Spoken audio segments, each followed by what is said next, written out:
বন্ধুরা, আজ আমরা আফ্রিকার এমন একটি উপজাতির কথা বলবো যারা পশুর বিনিময়ে স্ত্রী কিনে থাকে এবং নিজের ছেলে সন্তানদের সঙ্গে মেয়ে সন্তানদের বিয়ে দেয়। যার যত স্ত্রী ও সন্তান থাকে তারা নিজেদের রাজা মনে করে। বন্ধুরা, আজ আমরা এই উপজাতি সম্পর্কে জানব। আর যারা প্রথমবার এই চ্যানেলে ভিডিও দেখছেন, চ্যানেলটি অবশ্যই সাবস্ক্রাইব এবং ভিডিওটি লাইক করবেন। তাহলে আর সময় নষ্ট না করে চলুন বিস্তারিত জানি। আজ আমরা পা রাখব এমন এক ভূমিতে যেখানে সভ্যতা এখনও পৌঁছায়নি শত শত বছর ধরে, যেখানে সময় থেমে গেছে এবং মানুষের চোখে এখনও জ্বলছে আদিম মানুষের প্রতিচ্ছবি। সেই স্থানটি হল আফ্রিকার বুকে হামার উপজাতি, যাদের কথা শুনলেই আপনার শরীর কেঁপে উঠবে। আমার যখন বিয়ে হয়েছিল তখন আমি ছিলাম খুব ছোট। আমি ছিলাম আমার স্বামীর নবম স্ত্রী। তার আগে তার আরও ৮ জন স্ত্রী ছিল এবং প্রত্যেক ঘরেই সন্তান ছিল।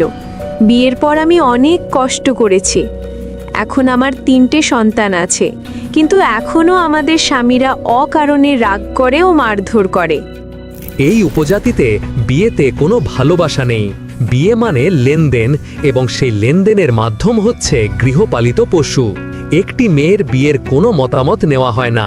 তারা বিক্রি হয় এক জোড়া গরু বা কয়েকটি ছাগলের বিনিময়ে। এখানকার বাবা মা মনে করে যত বেশি গবাদি পশু একজন পুরুষের আছে, সে তত ধনী এবং শক্তিশালী। পুরুষেরা নিজেদের রাজা মনে করে। একজনের ১০ থেকে ১৫টি স্ত্রী থাকে এবং তারা সবাই একসাথে বসবাস করে। একজন পুরুষের যত স্ত্রী ও সন্তান থাকে, তাদের তত সম্মান, তত ক্ষমতা। এই উপজাতির নেতা বা রাজা গর্ব করে বলে, আমার স্ত্রীদের সংখ্যা আকাশের তারার মতো। হামার উপজাতির রানুষরা যতটা সম্ভব গৃহপালিত পশুপালন করে, আর স্ত্রীদের সংখ্যা অনুযায়ী পরিবারে হতে পারে ৩৮ থেকে ৪৫ জন সন্তান। প্রত্যেক সন্তানকে বাবা নাম দেয়, কিন্তু অতিরিক্ত সন্তানের কারণে অনেক সময় তারা নিজেই সন্তানের নাম ভুলে যায়। হামার উপজাতির সবচেয়ে ভয়ঙ্কর প্রথা হল নিজেদের সন্তানদের মধ্যে বিয়ে দেওয়া। যখন একটি মেয়ের বয়স ১২ থেকে ১৩ বছর হয়, অনেক সময় তারা নিজেদের ছেলে সন্তানদের সঙ্গে বিয়ে দেয়। সব সময় নয়, কিছু কিছু সময় এটি সম্পদের ওপর নির্ভর করে। এরা এই প্রথাকে বলে পবিত্র রক্ষা প্রথা, কিন্তু প্রকৃত অর্থে এটি ভয়ঙ্কর অভিশাপ, যা প্রজন্মের পর প্রজন্ম ধরে তাদের শরীর ও মনকে ক্ষতিগ্রস্ত করে। রাত হলে হামার উপজাতির গ্রাম অন্ধকারে ডুবে যায়, কারণ এখানে কোনো ইন্টারনেট, লাইট বা আধুনিক প্রযুক্তি নেই। পুরুষেরা রাতের অন্ধকারে নিজেরা এক প্রকার ভয়ঙ্কর আচার পালন করে। ঘুমানোর আগে তারা গরুর রক্ত পান করে, বিশ্বাস করে এতে তাদের যৌবন অনন্তকাল পর্যন্ত স্থায়ী হয়। রাতের বেলা স্ত্রীদেরকে ঘরের মধ্যেই নিয়ে আসে এবং যেসব স্ত্রী সুন্দর নৃত্য করতে পারে তাদের সামনে দাঁড়িয়ে বিচার করে যে কে কত সুন্দর নৃত্য করছে। যারা ভালো নাচে তাদের স্বামী বিশেষভাবে প্রশংসা করে, আর যারা ভালো নাচতে পারে না তাদের ওপর কঠোর নিয়ম আর শাসন থাকে। আরও ভয়ঙ্কর হল, হামার উপজাতির মানুষরা নিজেদের বয়স জানে না। আজ কত সাল, কোন মাস, কি তারিখ, সবই তাদের কাছে অজানা। তাদের কাছে সময় মানে শুধু সূর্য ওঠাডোবা, আর মৃত্যু মানে শেষ বিশ্রাম।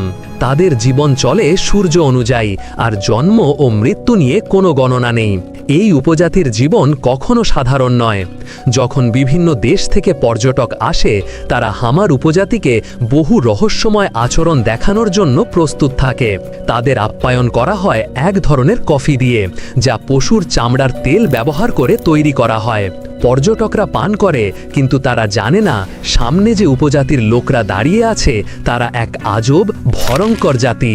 হামার উপজাতির প্রেম মানে অধিকার, স্ত্রী মানে সম্পত্তি, আর সন্তান মানে রাজত্বের প্রমাণ। এ যেন এক অমানবিক সমাজ যেখানে মানুষ বেঁচে থাকে কিন্তু অনুভূতি মৃত। এভাবেই গড়ে উঠেছে রক্তমাখা জীবন, যেখানে মেয়েদের হাসির জায়গা কাঁদা আর ছেলেদের হাসির জায়গা নিষ্ঠুরতা। ভালোবাসার জায়গা কেবল গরু ছাগল দিয়ে স্ত্রী কেনাকাটা করা। আরেকটি ভয়ঙ্কর ঘটনা হলো এখানে মেয়েদের বয়স খুব অল্পতেই বয়স অনুযায়ী বিক্রি করা হয়। একটি তরুণী মাত্র 7 বছর বয়সে 3টি গরুর বিনিময়ে বিক্রি হয়েছিল। তার স্বামী তখন 35 বছর বয়সী এবং তিনি ছিলেন তার নবম স্ত্রী। এই ছোট মেয়েটির জীবনে কোনো স্বাধীনতা ছিল না। তার জন্য বিয়ের পর রাতগুলো মানেই ভয়, নির্যাতন এবং কঠোর নিয়মের মধ্যে জীবনযাপন। তার স্বামী যে কোনো সময় নিজের ইচ্ছামতো আচরণ করতে পারে, আর তিনি কোনো অভিযোগ করতে পারেন না। তবে এই উপজাতির কিছু মানুষ সাধারণ খাবার খায়। অধিকাংশ সময় তারা শাকসবজি বা নিরামিষ জাতীয় খাবার খায়। বিশেষ উৎসবে তারা গরু বা ছাগল বলি দেয় এবং সেই মাংস খায়। এই খাদ্যাভ্যাসও তাদের সংস্কৃতির অংশ এবং সামাজিক মর্যাদা নির্দেশ করে। পর্যটকরা যখন আসেন তারা দেখার সুযোগ পায় হামার উপজাতির আচার অনুষ্ঠান। আজ আমাদের এখানে একটি অনুষ্ঠান হবে, তাই আমরা সবাই গাছ এবং ইট পাথরের গুঁড়া করে মাথায় এবং চুলে মাখাচ্ছে, যাতে আমাদের সুন্দরী লাগে। তবে এর মধ্যে রয়েছে নাটকীয়, ভয়ঙ্কর ও আজব আচরণ, যা কোনো সভ্য সমাজে কখনো দেখা যায় না। এরা তাদের সংস্কৃতি রক্ষা করে, আবার নিজেদের শক্তি, সম্পদ এবং ক্ষমতা প্রদর্শন করে। হামার উপজাতির সবচেয়ে ভয়ঙ্কর এবং নাটকীয় রীতি হল নিজেদের সন্তানদের মধ্যে বিয়ে দেওয়া। যখন একটি মেয়ের বয়স 12 থেকে 13 বছর হয়, তখন অনেক সময় তারা নিজেদের ছেলে সন্তানদের সঙ্গে বিয়ে দেয়। সব সময় হয় না, তবে ধনী পরিবার বা সম্পদশালী পুরুষদের ক্ষেত্রে এই প্রথা নিয়মিত পালন করা হয়। এদের কাছে এটি একটি পবিত্র রক্ষা প্রথা, কিন্তু প্রকৃত অর্থে এটি অভিশাপ, যা প্রজন্মের পর প্রজন্ম ধরে তাদের শরীর ও মনকে ক্ষতিগ্রস্ত করে। একটি উদাহরণ যা পর্যটকরা শুনলে অবাক হবেন। উপজাতির কাছে সময় মানে কেবল সূর্যর ওঠাডোবা, আর জন্ম বা মৃত্যু গণনা হয় না। এই উপজাতিতে শিশুদের জীবন ভয়ঙ্কর। মেয়েরা খুব অল্প বয়সে বিক্রি হয়ে যায়, আর পুরুষেরা তাদের ওপর সম্পূর্ণ অধিকার দাবি করে। এভাবে প্রজন্মের পর প্রজন্ম ধরে মানুষের অনুভূতি, স্বাধীনতা এবং নিরাপত্তা মৃত হয়ে যায়। রাতের অন্ধকারে স্ত্রীদের নৃত্য, গরুর রক্তপান এবং ভয়ঙ্কর আচার আরও নাটকীয় হয়ে ওঠে। এরা নিজেদেরকে রাজা ও রানী মনে করে, আর এইভাবে প্রজন্মের পর প্রজন্ম ধরে তাদের জীবনযাপন চলে। এদের চোখে সমাজের নিয়ম, সভ্যতার নীতি বা মানবিক মূল্য কোনো অর্থ বহন করে না। এভাবেই গড়ে উঠেছে রক্তমাখা, নাটকীয়, ভয়ঙ্কর জীবন। তারুণ্যের গল্প আমাদের শেখায় স্বাধীনতা, ভালোবাসা এবং নিরাপত্তার জন্য সমাজ কতটা অত্যাচারী হতে পারে। যেখানে একজন শিশু মাত্র 7 বছর বয়সে বিক্রি হয়, সেখানে মানবতার স্থান কি থাকে? এই উপজাতির জীবন, ভয়ঙ্কর অভ্যাস এবং প্রথাগুলি আমাদের শেখায় যে মানব সভ্যতা কত মূল্যবান। বন্ধুরা, আজকের ভিডিওটি এখানেই শেষ হচ্ছে। যারা প্রথমবার এই চ্যানেলটি দেখছেন, চ্যানেলটি সাবস্ক্রাইব করুন, ভিডিওটি লাইক করুন।